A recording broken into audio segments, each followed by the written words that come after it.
She missed the first train to the blind date but caught the love of her life. Hello everyone. Before we begin today's story, I have a small favor to ask. Please hit subscribe and turn on the notification bell so you never miss our channel's new videos. It is quick, free, and the best way to support us in bringing you more dramatic stories. Your support means the world to us. Where are you watching from? Drop your city or country in the comments below. Thank you very much. Now, let us return to our main character. A thunder rolled across the dark Texas sky as rain hammered against the windshield of a black Mercedes parked outside Street Clare Memorial Hospital. Inside the car, the air was thick with the scent of leather and stormwater. The headlights cast trembling reflections on the wet asphalt, and in that flickering light sat Evelyn Hart, her hair plastered to her face, her hands shaking around a worn envelope. She had been waiting for over an hour, called here by a stranger who claimed he could save her brother's life. The door on the driver's side opened, and a tall man slid in, closing it with a soft click that somehow sounded final. His coat was soaked, but his expression remained controlled, sharp, unreadable. "Miss Hart," he said, voice low, steady. "You came alone. Good." Evelyn swallowed. "Are you the donor, mister?" Phillips mentioned. The man's gaze drifted toward the rain-streaked window before turning back to her. "You could call me that," he said. Then, calmly, he placed a folder on the console between them. "But before I transfer a single dollar, there is something I need from you first." Her pulse quickened. "What are you talking about?" He looked directly at her now, eyes gray, precise, almost surgical. "Marriage." The word hit harder than the thunder outside. She blinked, thinking she had misheard. I beg your pardon?" "You heard me, Miss Hart. I will cover every medical expense for your brother, ensure he gets the best surgeons in the country. But in exchange, you will marry me, legally, tonight." Evelyn stared at him, a mixture of disbelief and outrage rising through her exhaustion. "This is insane. You do not even know me." His lips curved, not quite into a smile. "Exactly. That is why it will work. You have nothing to lose, and I have nothing to gain except time." "Why?" she demanded. "Why would a man like you need a stranger for something like this?"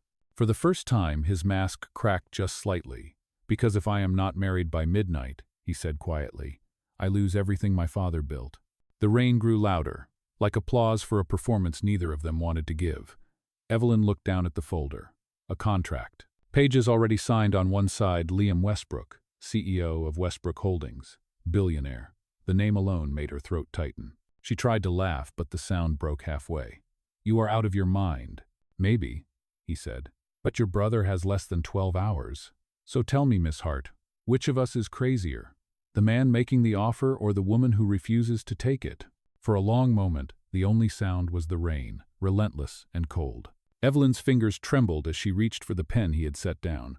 Her reflection wavered in the window, half light, half shadow, like she was already becoming someone else. When she finally pressed her name onto the paper, a single drop of rain slipped through the cracked window and fell right onto her signature.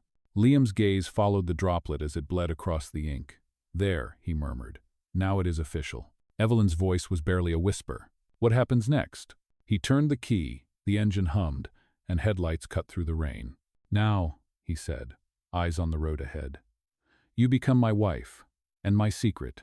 The car pulled away into the storm, leaving the hospital lights fading behind them, two strangers bound by paper, money, and a decision that would change both their lives forever. But somewhere between the raindrops and the ink, fate had already rewritten the contract. The rain had not stopped when the car reached the long driveway of Westbrook Estate. The iron gates opened silently, revealing a mansion that seemed carved out of shadow and light. Evelyn Hart pressed her forehead against the cool window, watching the flicker of lightning across the wet marble pillars. Every instinct told her she had just made the biggest mistake of her life. Liam Westbrook drove without a word. The sound of the rain on the roof filled the silence between them. When he finally stopped in front of the entrance, a uniformed butler hurried out with an umbrella. Liam stepped out first, holding the door open for her. "Welcome home," he said simply. Home, the word felt like a lie. Inside, the foyer was enormous crystal chandeliers, portraits in gold frames, the faint scent of sandalwood and money.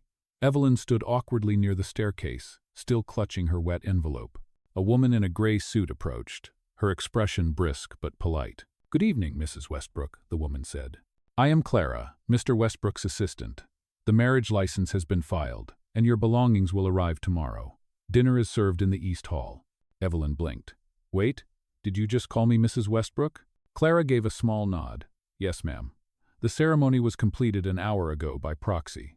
You are legally his wife now. It felt unreal, like she had fallen into someone else's life. The storm outside roared louder, as if mocking her disbelief.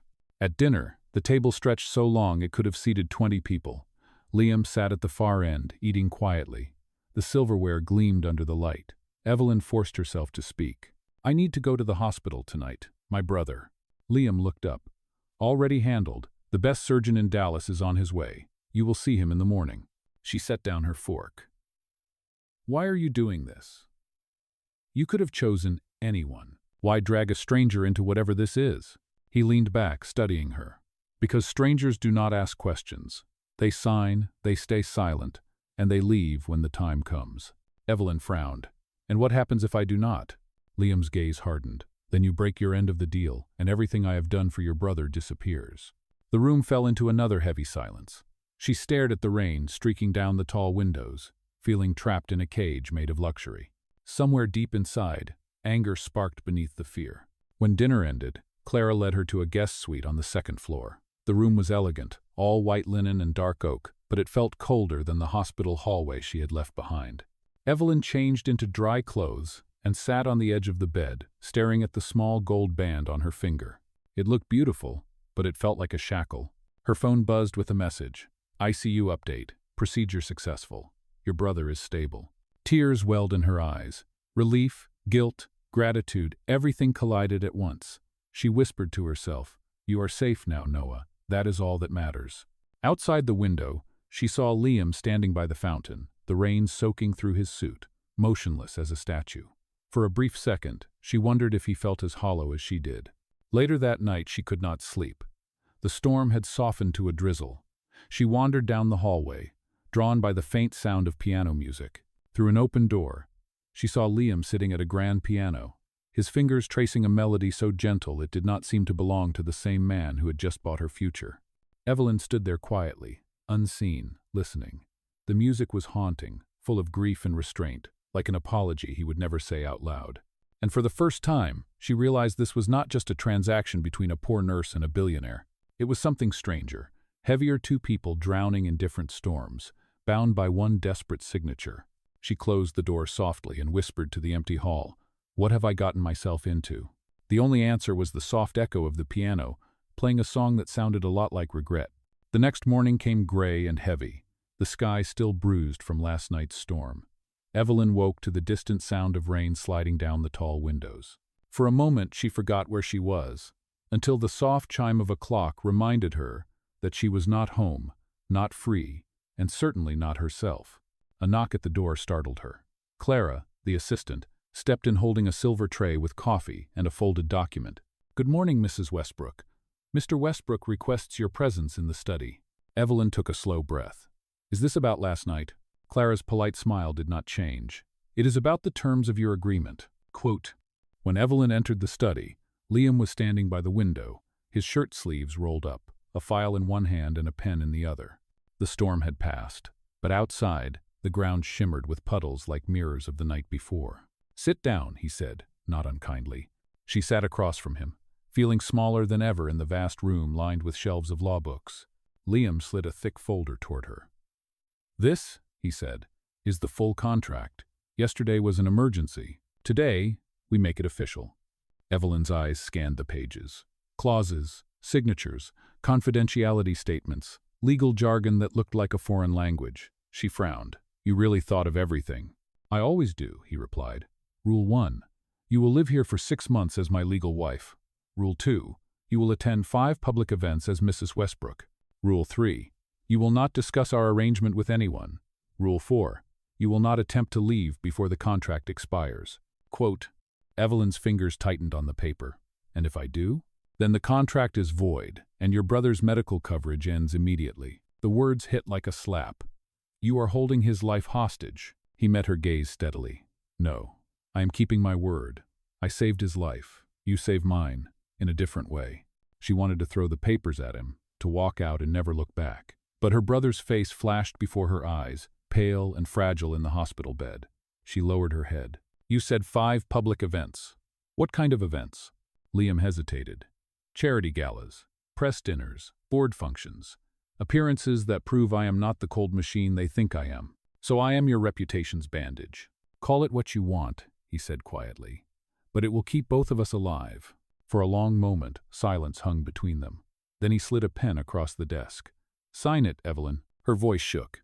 You are asking me to erase myself for 6 months. Quote. Liam's expression softened, almost imperceptibly. Sometimes, disappearing is the only way to survive. Her hand trembled as she wrote her name on the last page. The sound of the pen scratching against the paper echoed louder than thunder. When she finished, Liam closed the folder, his movements precise, almost ritualistic. He reached into his pocket and took out a small velvet box. Inside was a new ring, simple, silver, but engraved with her initials. This is not a symbol of love, he said. It is a reminder. You belong to this arrangement until it ends. Evelyn took the ring. The metal felt cold against her palm. And what happens when the 6 months are over? Then you walk away, and we pretend none of this ever happened. She slipped the ring on her finger, her voice barely audible. Pretend. That is the easy part, right? Liam looked away, but something in his jaw tightened, a small crack in his perfect control. When she stood to leave, he spoke again. Evelyn. She turned. If anyone asks, we met in Paris 2 years ago. Keep it simple. Lies are easier to remember when they sound boring. Evelyn gave a small, humorless laugh. You are a professional at this, I see. I have had practice, he said quietly.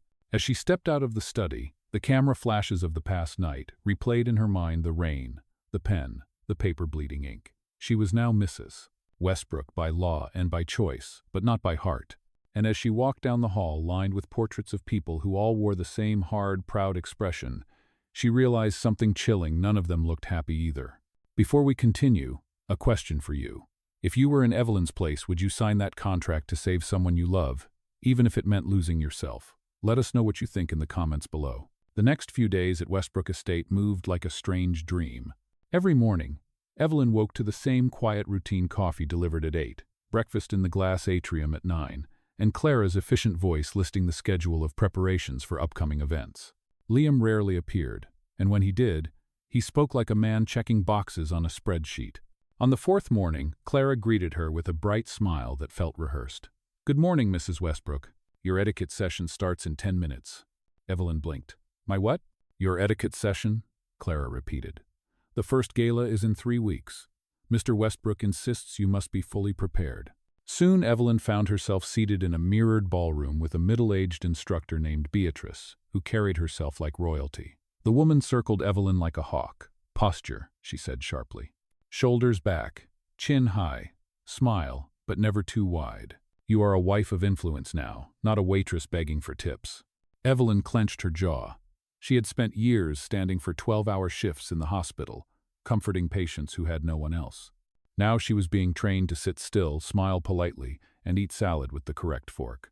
That evening she tried to avoid Liam by staying in the garden, but as the sun sank behind the trees, he appeared on the stone path, holding 2 glasses of wine. You have survived, Beatrice, he said.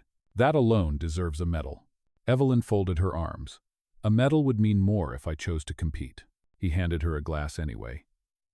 You will thank me when you do not embarrass yourself at the gala. I do not care what those people think of me. You should, he said softly. Their opinion keeps everything I have built from falling apart. She met his eyes, noticing for the first time that there was exhaustion behind his control. And what about you, Liam? What keeps you from falling apart? For a second he said nothing. Then he smiled in that careful way that meant he was done being honest. Work. The next afternoon, Evelyn was taken to the city for fittings. The boutique smelled of perfume and silence. Designers fluttered around her, pinning expensive fabrics to her shoulders. When she looked at her reflection, she barely recognized the woman in the mirror: smooth hair, flawless makeup, a gown worth more than her entire life savings. Liam arrived halfway through the session, dressed in a charcoal suit. The staff straightened instantly. He glanced at her, and his expression flickered something between approval and surprise. That one? He said to the designer. The black silk. It suits her. Evelyn turned toward him. Do you always decide what suits other people? Only when they let me pay for it. It was meant as sarcasm, but something about his tone felt heavier, almost regretful. That night, back at the mansion, she found a gift box waiting on her bed. Inside was a silver bracelet engraved with 2 words, "Stand tall." No note, no signature. But she knew it was from him. Days turned into weeks. She learned to walk in heels, to dance without stepping on anyone's feet, to speak in half-truths that sounded polite. Liam watched from a distance, always present yet unreachable. Sometimes she caught him staring when he thought she was not looking, as if trying to remember who she really was under the disguise he had built for her. One evening, she stood by the fountain in the garden, watching the rain start again. The air smelled of earth and thunder. For a fleeting second, she almost felt peace until she remembered that every calm moment here was bought with silence. In the mansion's reflection on the water, 2 worlds shimmered, the one she came from and the one she was forced to live in. Somewhere between them stood a woman learning how to survive both. As the rain fell harder, Evelyn whispered to herself, "Maybe this is not about pretending to be someone else. Maybe it is about remembering who I used to be." Quote. Inside the house, a light turned on in Liam's study, casting his shadow across the lawn. 2 storms were beginning, the one outside, and the one neither of them could avoid forever. The night of the first gala arrived like a storm in silk. The mansion glowed with activity, drivers pulling up in lines, photographers waiting near the grand staircase, and staff whispering into earpieces. Inside, Evelyn stood before the mirror, her hands trembling slightly as Clara adjusted the last pin in her hair. "You look perfect, Mrs. Westbrook," Clara said softly. "Remember, tonight is not about you. It is about him." Evelyn forced a small smile. Story of my life. Downstairs, Liam waited by the door in a black tuxedo. The moment he saw her, his posture shifted, less rigid, almost human. "You clean up well," he said, his tone light but his eyes unreadable. "And you still sound like you are giving performance reviews," she replied. He almost smiled. "Ready to play the part?" She lifted her chin. "I have been playing parts my whole life. This one just pays better." They entered the ballroom arm in arm. The flash of cameras blinded her for a second. Dozens of faces turned toward them, executives, politicians, journalists, all smiling the kind of smiles that hide sharp edges. A string quartet played near the fountain, and waiters floated between the guests with champagne flutes that shimmered like stars. Liam greeted people effortlessly, shaking hands, speaking in low, confident tones. Evelyn followed his lead, remembering every lesson Beatrice had drilled into her. Smile, nod, never show nerves. But the weight of the stairs pressed against her skin like heat. She could feel the whispers traveling behind her back. "That is her? The nurse he married? They say it was a charity case.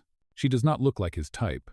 She tried to ignore them, but their words stung deeper than she expected. Then it happened. At the edge of the crowd, a woman approached, tall, elegant, and dripping with familiarity. "Liam," she purred, placing a manicured hand on his arm. "I was not sure the rumors were true." Quote. Evelyn recognized her instantly from the photos in his study. Victoria Hale, Liam's ex-fiancée, heir to the Hale fortune. The room seemed to shrink around them. Victoria looked Evelyn up and down with polite cruelty. "So, this is your new wife. Interesting choice. Tell me, did you find her at one of your hospitals?" The laughter around them was quiet but sharp. Evelyn felt her pulse pounding in her ears. She could walk away, pretend she did not care, or she could stand her ground. She smiled calmly. "No," she said. "He found me where people actually work for a living." The laughter stopped. Even Liam's expression flickered between shock and amusement. Victoria's smile faltered for just a second before she turned away. Liam leaned close, his voice barely above a whisper. "Remind me never to underestimate you again." Evelyn kept her gaze straight ahead. "You already did." For the rest of the night, she moved through the crowd with quiet grace. She answered questions, thanked donors, and endured every subtle jab with dignity. By the end of the evening, people who had doubted her were nodding in approval. When the music slowed, Liam guided her to the dance floor. The orchestra played something soft, something that did not belong to their world of contracts and conditions. "You did well tonight," he said quietly. Translation, she murmured. "I did not embarrass you." He hesitated, his hand tightening at her waist. "You impressed me." For a second, the space between them felt fragile, like a truce neither of them wanted to admit existed. When the dance ended, applause rose around them. Flashbulbs captured their smiles, their closeness, their lie. But as Liam looked at her under the golden light, he saw something real: strength, pride, the exact thing his world had always lacked. Later that night, when the guests had gone and the ballroom stood empty, Evelyn slipped off her heels and sat on the marble floor. Her reflection shimmered in the glass doors. She whispered to herself, maybe this contract is not about pretending to love him. Maybe it is about remembering how to respect myself. Quote, in the distance, rain began again, tapping softly against the windows, as if the storm itself refused to let either of them forget what they truly were, two souls trapped between truth and performance. The morning after the gala arrived quiet, too quiet for a house that large. The staff moved like ghosts through the halls, whispering about how Mrs. Westbrook had silenced the room with one sentence. Evelyn wished she could feel proud of it, but all she felt was exhaustion. The makeup was gone, the smile had faded, and the dress that everyone admired now hung like a costume she never wanted to wear again. She stayed in the garden most of the day, trying to breathe. The fountain murmured softly under the noon sun, and the bracelet Liam had given her caught the light stand tall. It felt less like encouragement and more like a command. That evening, a soft knock came at her door. "Dinner," Clara announced. "Mr. Westbrook will not be joining you tonight. He has a late meeting." Evelyn almost thanked her, but something in Clara's tone made her pause. "He is working even after that event?" Clara hesitated. "Mr. Westbrook does not rest. He never has." When night came, the mansion fell silent again, save for the occasional hum of thunder in the distance. Evelyn wandered down the hallway, drawn by faint music piano notes drifting through the air like a heartbeat she could feel. She followed the sound until she found the door half open. Liam sat at the piano, the same way she had seen him before. No suit jacket, sleeves rolled up, eyes closed. The melody was slow, broken, unfinished. He did not look up when she stepped inside. "You should be asleep," he said quietly. "I could say the same to you." He sighed, but kept playing. "Sleep does not fix what is wrong with me." She moved closer. "Then what does?" He stopped. The silence that followed was heavy enough to fill the room. He looked up at her, the faintest trace of vulnerability flickering behind his calm mask. "You would not believe me if I told you. Try me." Liam leaned back, his gaze distant. "When I was 16, my father collapsed at a board meeting. He was gone before the ambulance arrived. Since that day, I decided I would never be powerless again. Power means control, and control means safety. But lately," he trailed off, shaking his head, "lately I feel like I am losing both." Quote, Evelyn sat beside him, the piano between them. "You cannot control everything, Liam. That is what people say before they lose everything." "No," she said softly. "It is what people say when they finally stop pretending they can do it alone." For a long moment, neither of them moved. Then he reached for the keys again, playing something lighter, an improvised tune that felt almost hopeful. Evelyn smiled faintly. "I did not know you could play. I learned when my mother was sick. Music was the only thing that calmed her. When she died, I stopped. I guess tonight I just forgot to stop." She looked at him, seeing not the billionaire who had bought her silence, but a man who had forgotten how to breathe without expectations. "You do not have to be your father," she whispered. Liam turned to her, his eyes meeting hers in the low light. "And you do not have to be the woman who keeps running from everything that hurts." Something inside her shifted at his words. The walls they had built, money, pride, rules, suddenly felt thin, fragile. The rain began again, soft at first, then steady against the windows.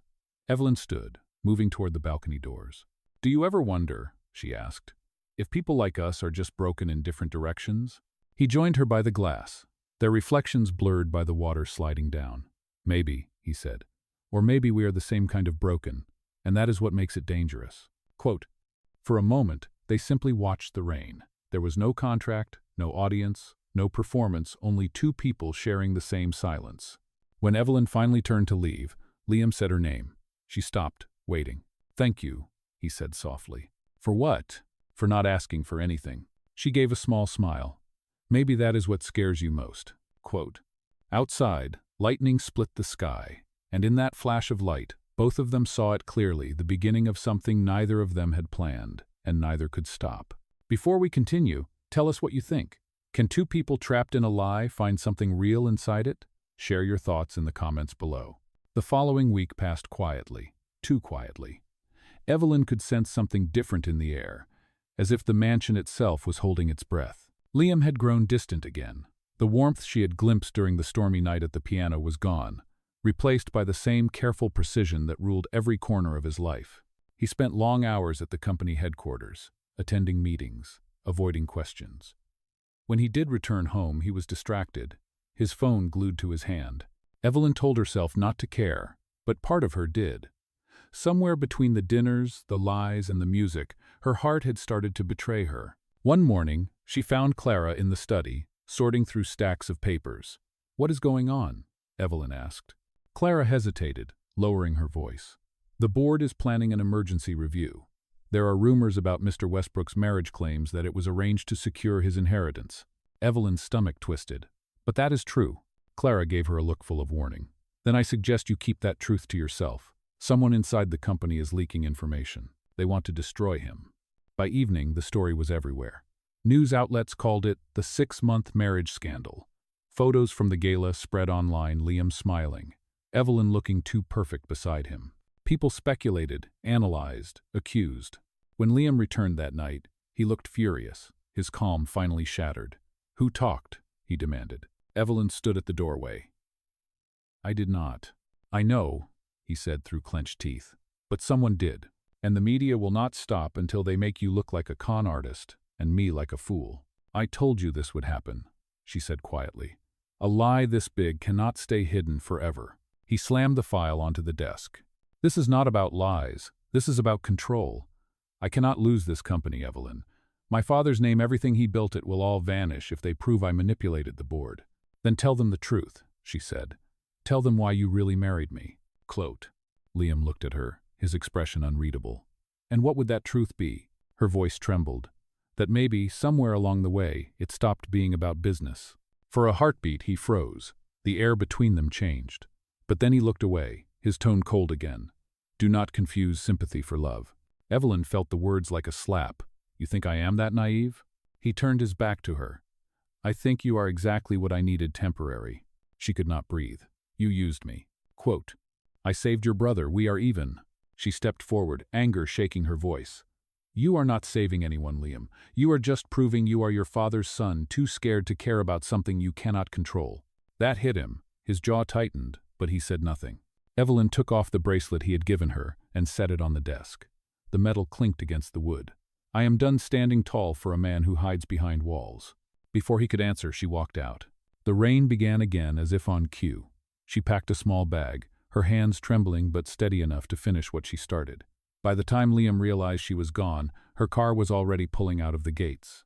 He stood in the doorway, the storm washing over him. The lights of the mansion flickered in the distance, a lonely fortress collapsing in silence. Inside the car, Evelyn stared at the road through tears. The city lights blurred, the world spinning between heartbreak and relief. She whispered to herself, "This was supposed to be pretend, so why does it hurt like it was real?" Behind her, thunder rolled across the sky, the sound of a man realizing too late that control was never the same thing as love. For the first time in months, the Westbrook mansion was quiet enough to hear its own heartbeat. Liam stood by the window of his study, staring at the storm that refused to leave the city. The press had torn him apart. Headlines screamed about deception, greed, and betrayal. Stock prices fell. Board members whispered behind closed doors. The man who once commanded every room could not even control his own narrative anymore. Evelyn was gone. He had tried to call her, but every number went straight to voicemail. Her things had vanished from the guest room, leaving only one small object on the nightstand, the bracelet he had given her, stand tall. He picked it up and turned it in his hand, realizing too late that she had been the only person who ever understood what those words truly meant. That night, Liam's assistant entered the study, holding her phone nervously. "Mr. Westbrook, Channel 7 just released an exclusive interview. You should see this." On the screen was Evelyn, sitting in a modest chair at a community center. Her hair was tied back, her face bare of makeup, her voice steady but soft. "I did not marry Liam Westbrook for money," she said. "I married him because he offered me a deal that would save my brother's life. I do not regret it. But I also will not apologize for caring about someone who forgot how to care for himself." Reporters shouted questions, but she kept her composure. "You all want a scandal, but the truth is simple. Sometimes the richest people are the loneliest, and sometimes the poorest have the biggest hearts. This was never about wealth. It was about what happens when two broken people try to fix each other the wrong way." Liam could not look away. Her honesty hit harder than any accusation. She had not destroyed him. She had humanized him in a way he never could have done for himself. The next morning, he made a decision that would shock his entire company. He called a press conference. Cameras flashed as he stepped to the podium, dressed not in his usual armor of a suit and tie, but in a simple gray shirt. He began without preamble. "I am here to tell the truth." The crowd hushed. "Yes," he said. "My marriage to Evelyn Hart began as an arrangement, a transaction. I believed I could control every outcome, even love, if I wrote it into a contract. But the truth is, I was the one who was bought by her kindness, her courage, and her refusal to play by my rules." He paused, his voice thick but firm. "Evelyn Hart reminded me that leadership is not about power, it is about compassion. She walked away when she could have stayed silent, and I respect her for it." Gasps rippled through the audience. Someone shouted, "So what happens now?" Liam smiled faintly. "Now, I stop pretending. The company will survive or it will not, but I will not lose myself again trying to save it." He reached into his pocket and pulled out the silver bracelet. "I once gave this to her as a reminder to stand tall. Today I give it back to myself for the same reason. Cry." He placed it on the podium and walked off the stage, leaving the cameras flashing wildly. Outside, the rain had finally stopped. The air smelled like something new, something clean. Later that afternoon, as he drove through the city, he stopped in front of the community center where Evelyn had spoken. She was standing outside, helping a group of volunteers carry food boxes. She looked tired but free. Liam stepped out of the car. Their eyes met across the parking lot. For a moment, neither of them moved. Then Evelyn smiled, small, uncertain, but real. "You finally learned how to show up without a contract," she said. He nodded. "And you finally stopped running." They stood there in the fading light. No lawyers, no papers, no lies, just two people who had survived their own storms. Liam held out his hand. "Can we start over? No deals, just honesty." Evelyn looked at him for a long time before taking his hand. "That depends," she said softly. "Can you handle life without control?" Liam smiled. "If it means finding you again, I'm willing to try." As the last bit of sunlight touched their faces, it felt like the world had signed a new kind of agreement, one written not in ink, but in forgiveness. A month passed after the press conference, and for once, the world seemed quieter. The storms had ended, both outside and inside their lives. The Westbrook name no longer filled headlines, and the mansion that once echoed with tension now carried the stillness of something healing. Evelyn returned to her work at the hospital. She moved through the halls with calm confidence, no longer afraid of whispers or questions. Some recognized her from the news and stared, but she had learned not to flinch. Her life was no longer defined by a contract or by anyone's approval. Every few days, she would glance at her phone and see missed calls from Liam, no words, just his name. She never called back, though part of her wanted to. Some wounds need silence before they can heal. Then one morning, as she finished her shift, a nurse ran toward her. "Evelyn, there is someone waiting for you outside." Through the glass doors, she saw him, Liam Westbrook, standing in the sunlight. No cameras, no bodyguards, just him in a simple gray shirt and jeans. He looked human, not like the billionaire everyone feared. She walked out slowly.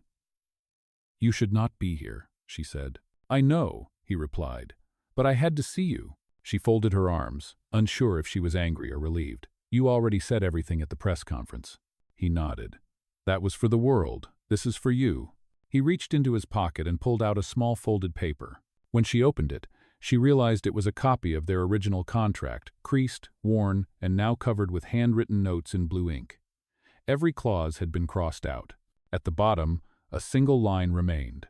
No terms, no conditions, only choice. She looked up at him. "So this is what you came to do? Rewrite history?" "No," he said softly. "To ask if we can start a new story." Evelyn smiled faintly. "And if I say no?" "Then I will thank you for teaching me how to be honest," he said. "You do not owe me anything." For a moment, neither spoke. The wind carried the faint scent of rain, even though the sky was clear. It was as if the weather itself remembered them. Finally, Evelyn said, "You really did change." He chuckled lightly. "I had to. The woman who left me would never come back for the same man." She took a deep breath and stepped closer. "You cannot control love, Liam. You can only choose it." "I know," he said, his voice low and steady, "and I am choosing it now." He extended his hand.